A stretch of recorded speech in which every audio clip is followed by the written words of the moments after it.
Bismillahirrahmanirrahim. Assalamualaikum warahmatullahi wabarakatuh. Alhamdulillah wassalatu wassalamu ala Rasulillah wa ala alihi wa sahbihi wa man walah wa ba'd.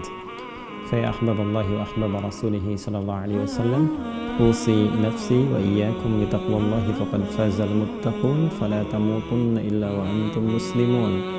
Faqala ta'ala ya ayyuhalladzina amanu taqullaha haqqa tuqatih wala tamutunna illa wa antum muslimun. Saudara-saudariku, berjumpa kembali di hari ini sudah masuk tanggal 15 Dzulhijjah tahun 1442 Hijrah bertepatan dengan 25 Juli 2021 Masehi. Semoga sampai dengan detik ini, malam ini kita dirahmati, dilindungi dan disehatkan oleh Allah Subhanahu wa taala. Pun demikian seluruh tatanan aktivitas kita semoga dibimbing oleh Allah sehingga semakin lebih baik, lebih mulia dibandingkan dengan hari-hari sebelumnya yang telah kita lewati. Saudara-saudariku, kali ini kita akan coba melanjutkan bahasan tentang hukum vaksin yang digunakan dalam program vaksinasi di Negara Kesatuan Republik Indonesia. Setelah kemarin kita tuntas menyampaikan tentang hukum vaksin Sinovac di antara vaksin yang digunakan dalam program vaksinasi di Indonesia. Saya ingin berikan dua penekanan utama sebelum kita membahas kepada vaksin yang kedua yang digunakan dalam program vaksinasi di Indonesia, yaitu produk AstraZeneca. Dua hal yang ingin saya tegaskan adalah yang pertama, bahwa bahasan kita dibatasi pada hukum syariat terkait dengan penggunaan vaksin dalam program vaksinasi yang dimaksudkan. Kita belum membahas tentang topik-topik lain, perbandingan vaksin satu dengan vaksin yang lainnya, bagaimana efikasi vaksin yang dimaksudkan atau hal-hal lain yang terkait dengannya. Saat ini pembahasan kita terkonsentrasi pada hukum vaksin yang digunakan dalam program vaksinasi. Latar belakangnya adalah ketika pemerintah menetapkan penggunaan vaksin Sinovac dan produk AstraZeneca di Indonesia, maka tugas ulama, baik itu yang terkumpul di Majelis Ulama Indonesia ataupun juga individu-individu ulama, memiliki kewajiban untuk memberikan kejelasan hukum bagi umat Islam khususnya. Saya ulangi, untuk memberikan kejelasan hukum dalam penggunaan vaksin tadi bagi umat Islam khususnya. Karena segala perbuatan kita itu terikat oleh hukum syariat. Apakah hukumnya itu mubah, apakah sunnah, apakah kemudian wajib, apakah makruh, apakah haram, dan ini terikat dalam konsepsi hukum Islam sehingga memberikan pertanggungjawaban bagi kita ketika mengkonsumsi apapun di hadapan Allah Subhanahu wa taala sebagai nilai ibadah kita. Nah, ini penegasan yang kedua diikat nanti oleh dua hal yang paling utama yang telah kami jelaskan di pertemuan yang lalu, yaitu sisi kehalalan dan sisi kethayyiban. Kehalalan, kethayyiban.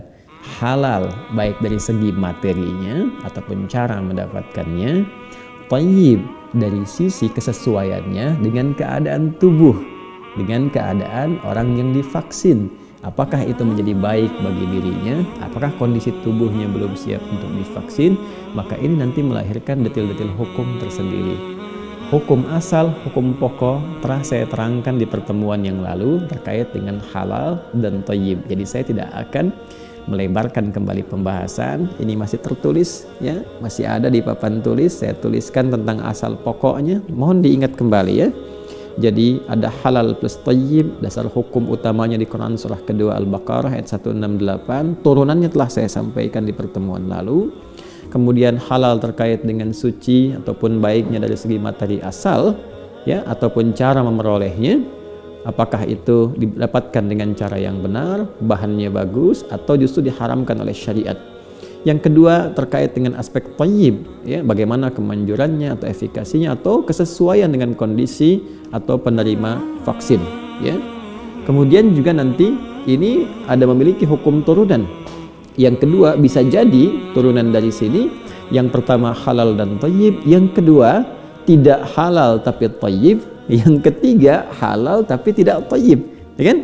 Nah, dia thayyib seperti kita uraikan di pertemuan yang lalu bahwa dia thayyib misalnya tapi tidak halal. Seperti contoh bagian materi asalnya ada enzim ya, atau mungkin tripsin yang didapatkan dari bahan yang tidak dibenarkan oleh syariat, seperti kita contohkan kemarin daging babi, dasarnya di Quran surah kedua Al-Baqarah ayat 173, ya kan?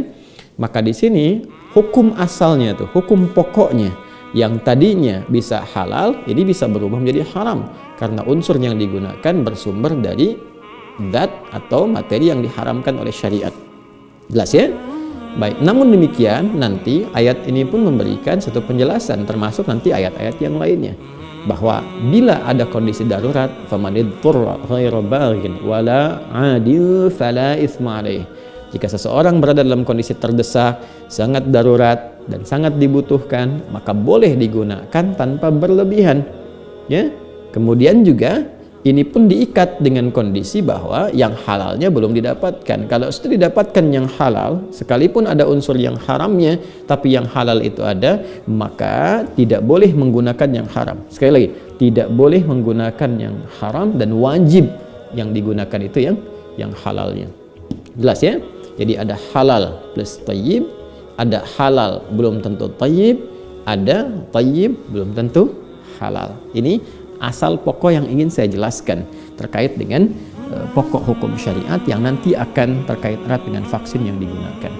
Setelah kita bahas tentang Sinovac ya, khususnya dari Fatwa MUI nomor 2 tahun 2021, sekarang kita akan beralih kepada hukum penggunaan vaksin produk AstraZeneca.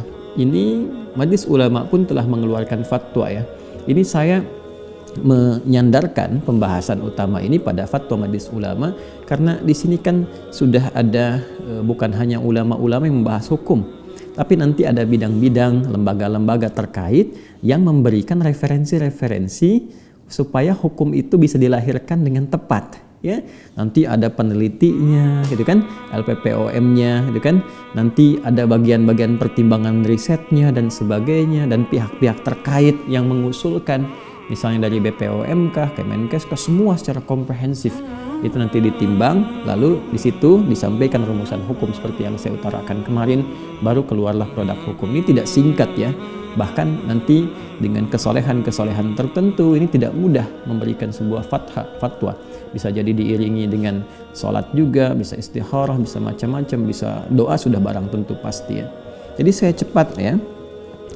Fatwa Majelis Ulama Indonesia nomor 14 tahun 2021 tentang hukum penggunaan vaksin COVID-19 produk AstraZeneca. Bismillahirrahmanirrahim. Nah ini setelah itu seperti biasa ya, ini standar menimbang, mengingat dan seterusnya ya. Kemarin sudah saya terangkan sangat panjang, jadi nanti hal-hal yang berkesesuaian dengan yang kemarin ya, dalil-dalil dan sebagainya saya tidak akan luaskan kembali, dicukupkan kepada apa yang kemarin telah disampaikan dan saya masuk kepada pokok pentingnya.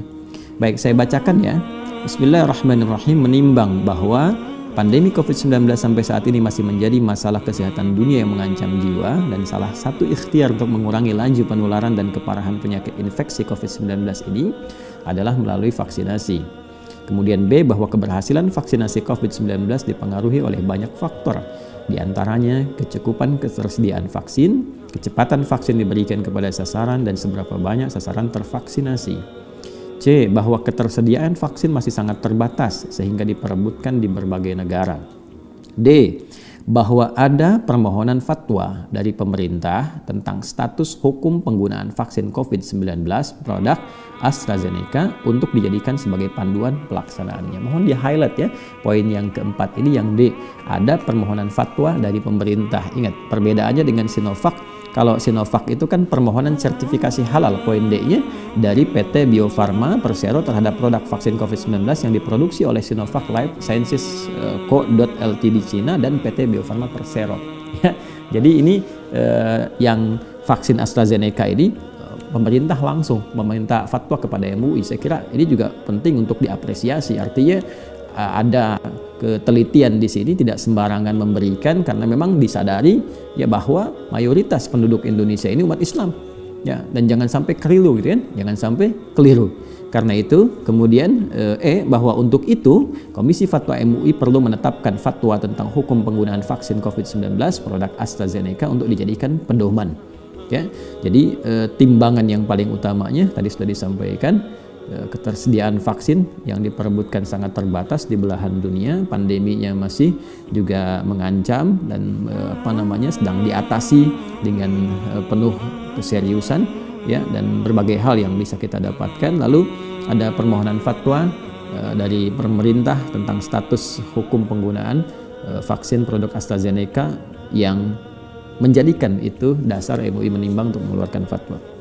Mengingat firman Allah Subhanahu wa taala antara lain, ini yang standar yang saya sampaikan ya kemarin di pertemuan kemarin. Jadi setelah pertimbangan tadi fatwa mau keluar. Nah, dasar pengeluaran fatwa itu strukturnya apa ya? Kemarin sudah saya jelaskan, masih ingat ya? Harus ada dasar dari Al-Qur'an, firman Allah Subhanahu wa taala, dasar dari hadis ya sebagai sumber pokok, sumber hukum pokok Al-Quran, hadis-hadis Nabi SAW. Setelah itu nanti untuk menjadi produk hukum fikih mesti ada dasar-dasar pengeluaran produk hukum disebut dengan usul fikih, kaidah-kaidahnya apa ya, nanti ada kaidah-kaidah fikihnya. Lalu setelah itu dilihat sanad keilmuannya ya, bagaimana ulama-ulama memahami ya rumusan-rumusan kaidah fikih ini yang memberikan kemudian pandangan tentang hukum-hukum yang bisa didapatkan dari sumber hukum pokok yaitu Al-Quran dan hadis. Maka harus ada nanti referensi dari para ulama untuk memahami itu supaya tidak keliru. Nah, ini yang khas sekali, ciri khas ya dalam istinbat ahkam, dalam bagaimana rumusan hukum fikih Islam yang ketat ya, kualifikasinya nggak sembarangan. Nah, ini ditampilkan kembali teman-teman, dan ini yang pokok yang sudah saya sampaikan kepada Anda. Al-Baqarah ayat 168 dicantumkan lagi di sini, dan firman Allah di Quran surah kedua ayat 195. Kemudian juga kembali ke Al-Baqarah ayat 173 yang saya cantumkan juga di sini. Jadi Al-Qur'annya sudah disampaikan, hadis-hadisnya juga disampaikan, timbangannya ya. Ini tidak jauh berbeda dengan hadis-hadis yang kemarin. Ada penambahan-penambahan spesifik ya, karena boleh jadi kandungannya berbeda. Nah, ini ketelitian ini penting ya. Jadi dilihat dulu nih unsur-unsur Sinovac, unsur-unsur AstraZeneca dan sebagainya, sehingga dalil-dalil terkait pun itu boleh jadi nanti ada penambahan-penambahan tertentu sesuai dengan spesifikasi materi yang diuji ya. Sehingga di sini hadis-hadisnya lebih banyak ya, sampai dengan ada berapa ini? 4 yang disampaikan. Lalu ada kaidah fikih juga ya yang diutarakan, lengkap nih struktur fatwanya. Kemudian ini memperhatikan pendapat para ulama ya dalam kitab-kitab fikihnya cukup banyak sekali ya, lebih banyak dibandingkan dengan Sinovac, dan sudah jelas saya sudah baca semuanya. Ini pasti menunjukkan ada perbedaan materi antara Sinovac dengan AstraZeneca, sehingga ada penambahan-penambahan dalil dari sebelumnya. Ini sudah sampai 9 ya dari pandangan para ulama, yang kalau di Sinovac itu lebih sedikit daripada ini karena esensinya berbeda. Kemudian 10 fatwa MUI nomor 4 tahun 2016 tentang imunisasi sampai fatwa MUI dan seterusnya. Ya, lalu ini saya ingin lompat ke poin ini saja ya. Jadi Al-Qur'annya sudah jelas terpenuhi, hadisnya jelas terpenuhi, banyak ya. Saya tidak bacakan ke semuanya karena kemarin sebagian sudah saya utarakan, dan teman-teman bisa mengakses ini. Ya, bisa di-download juga, jadi bisa didapatkan. Kemudian juga rumusan usul fikih, kaidah fikihnya sudah ya, pendapat ulamanya juga sudah, ulama-ulama terdahulu ya. Kemudian setelah itu juga tinjauan hukum-hukum yang telah dikeluarkan berupa fatwa oleh MUI di masa-masa yang lalu ya, yang terkait berkelindan dengan rumusan fatwa kekinian ya, seperti tentang penggunaan mikroba, seperti imunisasi dan sebagainya. Jikalau ada kesesuaian dengan yang dulu tidak perlu mengeluarkan fatwa baru, tinggal merujuk. Jikalau ada pengembangan, maka yang dulu direferensikan untuk memberikan kekuatan hukum pada fatwa-fatwa yang akan dikeluarkan kini. Nah, ini yang paling menarik adalah ke-14 ya, mengingat ini di poin mengingat yang ke-14 ya, sebagai pertimbangan untuk pengeluaran fatwa, penjelasan Menteri Kesehatan Republik Indonesia dalam rapat Komisi Fatwa MUI tanggal 8 Maret tahun 2021 ditambah keterangan tertulis dari Kementerian Kesehatan 2021 yang menyatakan bahwa ini jadi dasar untuk pertimbangan mengeluarkan fatwa, mengingat salah satunya adalah referensi yang didapatkan. Jadi bukan hanya nanti dari sumber hukum ya, Al-Qur'annya, hadisnya dan turunan-turunan tadi saya sampaikan, tapi informasi tentang materi yang mau dibahas ini apa juga ya, sehingga nanti dalil-dalil yang digunakan juga tepat, ya, terkait berkelindan dengan aspek yang akan dibahas. Perlu informasi, maka di antara informasi ilmiah yang didapatkan, ya, Kemenkes nanti ini menterinya langsung ya ada temu dengan Komisi Fatwa, rapat dengan Komisi Fatwa, kemudian keterangan tertulis Kementerian Kesehatan terkait materi dimaksud. Nanti kita juga akan lihat ya bagaimana dari tim MUI, LPPOM yang mengecek juga keterangan itu di lapangan seperti apa, sehingga nanti bisa keluar fatwa yang komprehensif. Mari kita lihat teman-teman sekalian, penanganan pandemi COVID-19 di Indonesia, ini keterangan dari Menteri Kesehatan RI ya dalam rapat dengan Komisi Fatwa MUI tanggal 8 Maret 2021, ditambah keterangan tertulis dari Kementerian Kesehatan. A. Penanganan pandemi COVID-19 di Indonesia membutuhkan intervensi yang adekuat atau adequate, ya ini ada dalam kurungnya.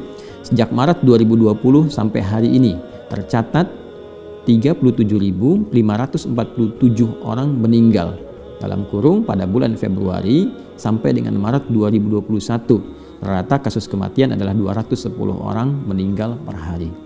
Jadi kita sama-sama bermohon pada Allah Subhanahu wa taala, semoga Allah menerima segala yang terbaik dari saudara-saudari kita yang telah kembali kepada Allah Subhanahu wa taala.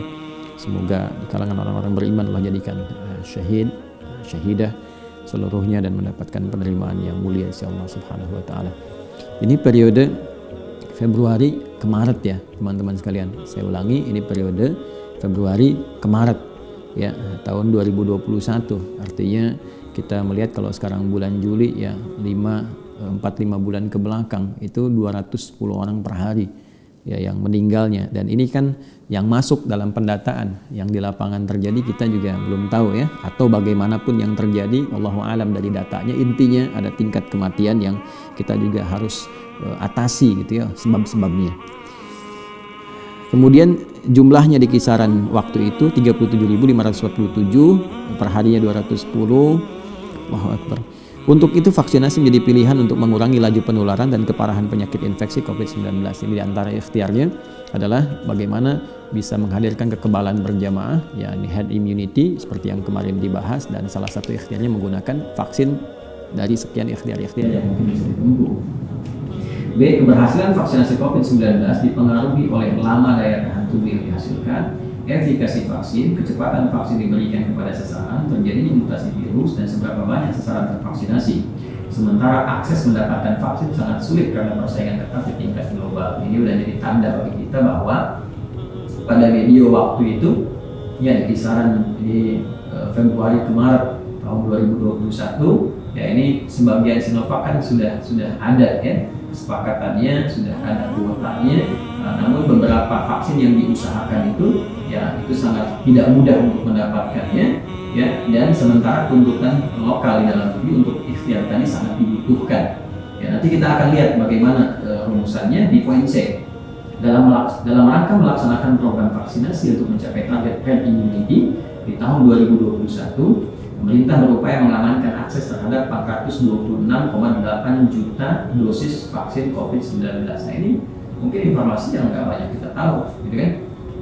Informasi yang nggak banyak kita tahu. Barangkali di media juga sebagian sudah sampai kepada kita bahwa ada usaha dalam ikhtiar tadi untuk mendapatkan kekebalan berjamaah atau herd immunity ini di tahun 2021 berusaha mengamankan akses. Ini akses ya, jadi bukan vaksinnya sudah dapat nih. Aksesnya seperti apa? Jadi ini boleh jadi ada ikhtiar-ikhtiar yang ditempuh untuk bisa mendapatkan akses, dapat ini, nanti yang didapatkan apa? Ya karena ini pengakuannya kan yang disampaikan ini tidak mudah ya, persaingan di lapangan. Saya pun melakukan riset tuh dari sejak awal pandemi itu, dan adalah kesesuaian yang memang di sini penting disikapi dengan bijak oleh kita semua dan bersinergi dalam kebaikan. Saya ingin teruskan, dan salah satunya adalah komitmen kerjasama antara PT Bio Farma dan Sinovac. Namun vaksin yang diproduksi sampai akhir tahun 2021 hanya sejumlah 122,5 juta dosis atau 28,7% dari rencana kebutuhan vaksin yang dibutuhkan. Ya tadi ya akses tadi sudah diusahakan dan kebutuhannya itu 426,8 juta, tapi dari Sinovac yang kemarin kita bahas itu sampai akhir tahun ini 2021 kemampuan untuk memproduksinya baru sejumlah 122,5 juta ya, 28,7%. Masih ada kekurangan artinya kalau ingin mengejar target ikhtiar tadi herd immunity. Maka poin D, usaha pemerintah untuk memenuhi kebutuhan vaksin COVID-19 lainnya adalah dengan mendatangkan vaksin COVID-19 dari AstraZeneca. Pada tahun 2021 sejumlah 113 juta dosis atau 33% dari rencana penyediaan tahun 2021 seperti yang tadi saya sampaikan. Ya. Dan pada tahun 2022 sejumlah 160,8 juta dosis, 37% dari kebutuhan nasional. Ya, artinya teman-teman sekalian, kalau kita lihat, dan tadi sudah banyak juga saya uraikan dari ikhtiar yang tadi telah ditempuh, akses mendapatkan, kalau kita bisa simpulkan dengan cepatnya bahwa ini kemampuan pemerintah untuk mengakses itu baru dua, ya, terlepas dari faktor-faktor yang lain, dan memang banyak persaingan tadi disampaikan secara global yang tidak mendapatkan akses kepada yang lainnya. Boleh jadi ada mungkin yang berharap di Pfizer, ada yang berharap Moderna, ada Johnson & Johnson dan sebagainya.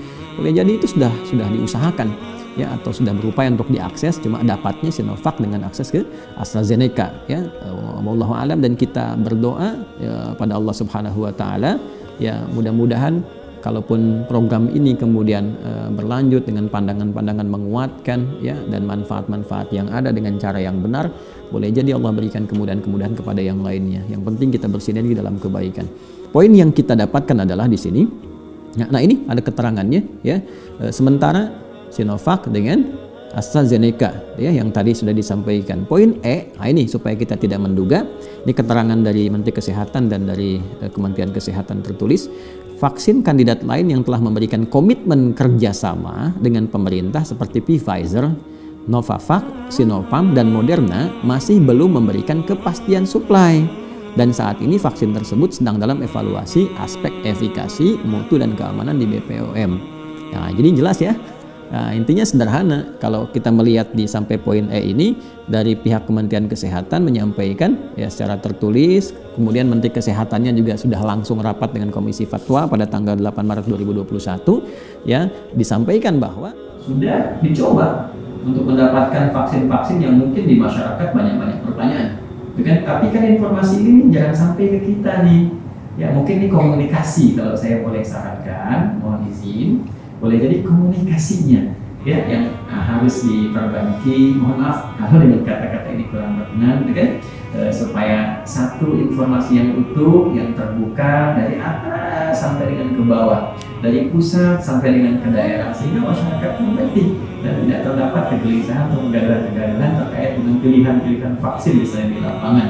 Ya, ini saya kira jelas yang disampaikan bahwa sudah ada ikhtiar yang sungguh-sungguh untuk bisa mendapatkan Pfizer, Novavax, Sinopharm, Moderna, tapi belum memberikan kepastian suplai. Yang sudah ada kepastian dan kebutuhan mendesak di dalam negeri, kan, yang memberikan kepastiannya baru Sinovac dan AstraZeneca. Baik, ini dari faktor penjelasan di lapangan. Jadi jelas ya, secara teknis Indonesia atau pemerintah Indonesia ini baru mendapatkan Sinovac dan AstraZeneca. Kepentingan MUI di sini adalah memberikan kepastian hukum untuk umat Islam.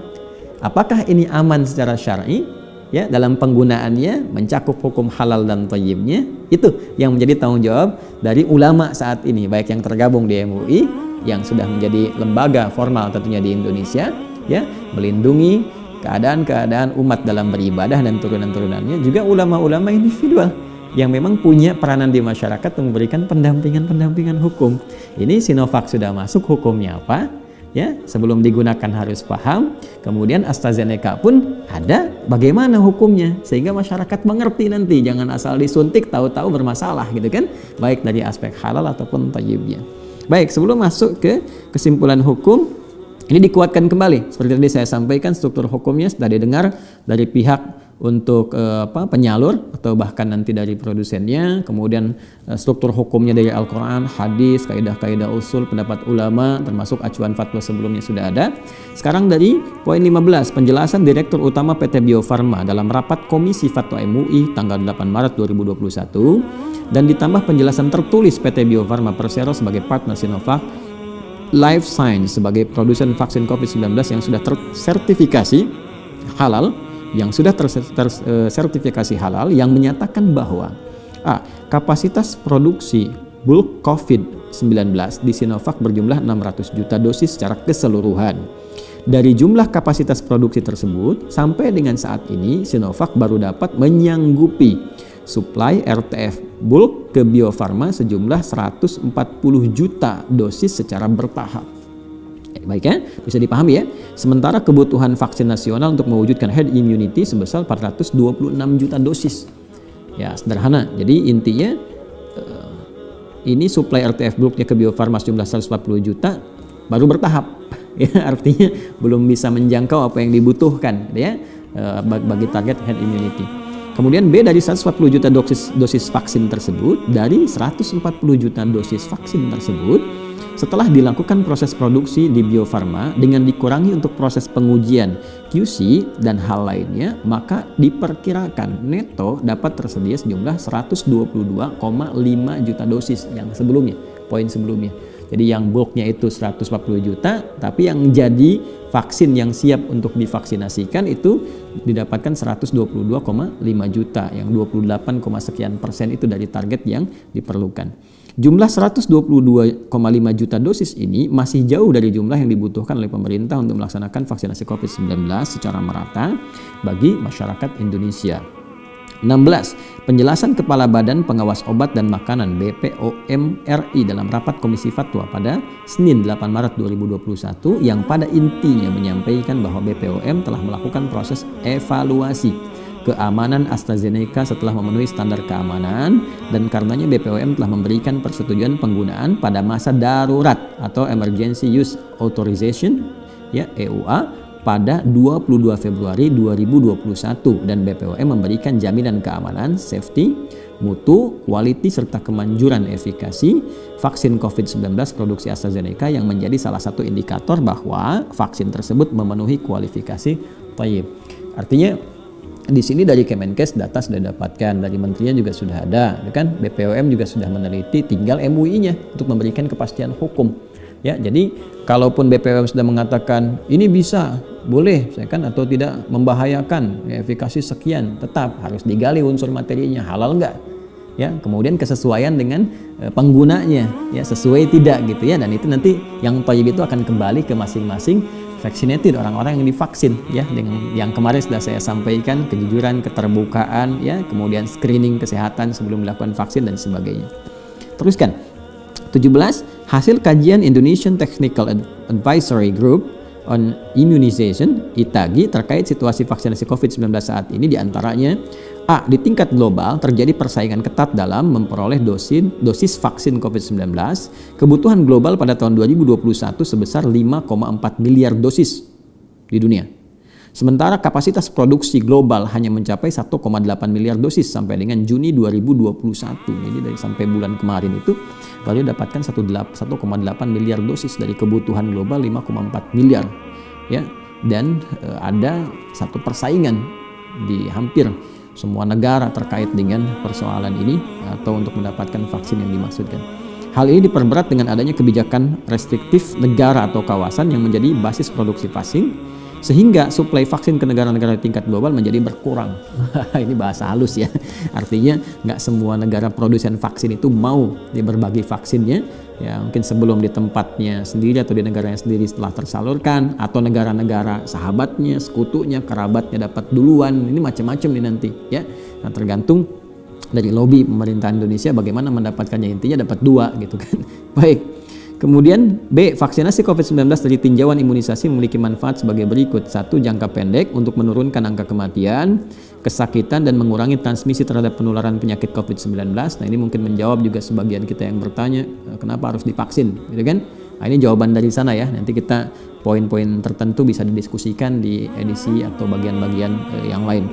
2. Jangka panjang untuk mengendalikan pandemik dengan memantau perkembangan infeksi virus SARS-CoV-2 ya, atau corona ditinjau dari sisi epidemiologi, kemudian menemukan skala prioritas target sasaran maupun darah untuk diberikan vaksin COVID-19 dengan memperkirakan jumlah subjek yang diimunisasi untuk menghasilkan herd immunity yang dapat mengontrol pandemi. Kemudian pemberian imunisasi COVID-19 untuk masyarakat di seluruh Indonesia. C. Infeksi baru COVID-19 dapat dicegah bila sudah terbentuk herd immunity, maka menunda vaksinasi dapat menjadi ancaman atau berpotensi menjadi ancaman terhadap laju penularan wabah COVID-19.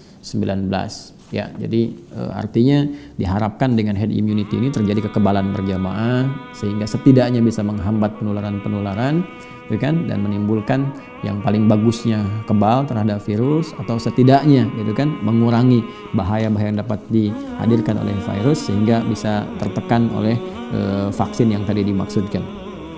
Kita teruskan ya bagian terakhir dan setelah ini langsung ke fatwanya. Jadi ini saya senang ya dengan urutan ini, jadi menunjukkan keterbukaan gitu. Jadi selain cuma dalil Al-Qur'an ya, saya katakan cuma di sini artinya tidak mengkhususkan dari aspek ini ritualnya saja gitu ya, spiritualnya saja tidak. Jadi tidak hanya berdasarkan kepada ini dasar hukumnya dalilnya di Quran, di hadis, kemudian kaidah usulnya, pendapat ulama. Ini materi yang dibahasnya apa? Ya, sumber-sumber ilmiahnya bagaimana menyampaikan kepada kita sehingga dalil-dalil tadi bisa digunakan terhadap materi yang dibahas. Terakhir 18, laporan dan penjelasan tim auditor LPPOM MUI yang disampaikan kepada Komisi Fatwa MUI yang antara lain menyatakan ya sebagai berikutnya. Jadi mohon izin nih.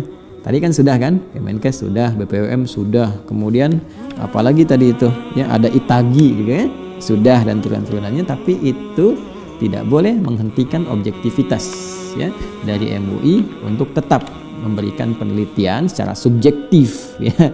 Nah, objektivitas tadi kan semua tuh ya. Nah, sekarang sisi objektivitas itu masih dilengkapi dengan sisi penelitian subjektif dari MUI-nya sendiri untuk mengecek semua tadi. Nah, ini kaitan hukum agamanya apa nih, materinya apa gitu kan.